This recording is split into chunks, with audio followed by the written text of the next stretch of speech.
In 2007, Seoul and Washington signed a bilateral trade pact which went into effect in 2012. Today, the two sides are set to hold a third round of talks for a possible amendment of the deal. Hyesung sheds light on the benefits of the FTA and the changes to come.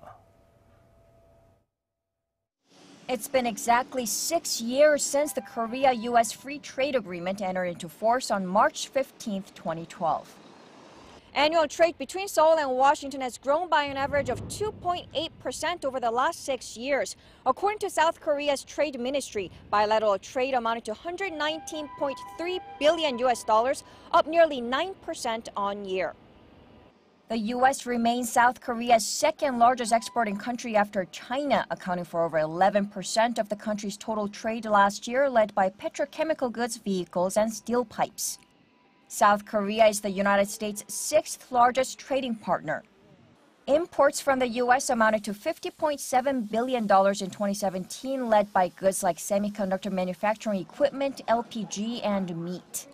Korea's trade surplus with the U.S. increased in the first 4 years of the FTA, but started to decrease from 2016. Last year, Korea's trade surplus slumped by over 23% on year.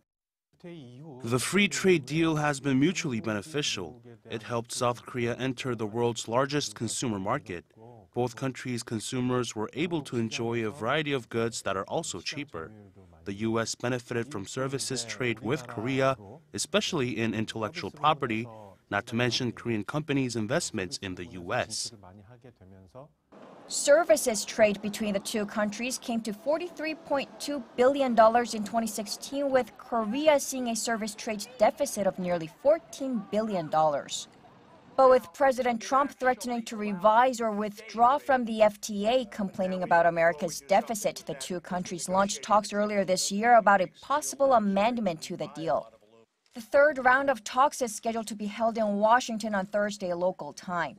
Seoul's trade ministry said Yoo Myung-hee, the Director General for FTA negotiations, will be negotiating with our U.S. counterpart, Assistant U.S. Trade Representative Michael Beeman.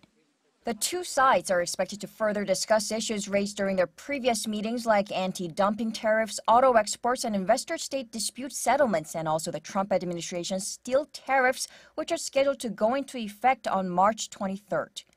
Hyesung, Arirang News.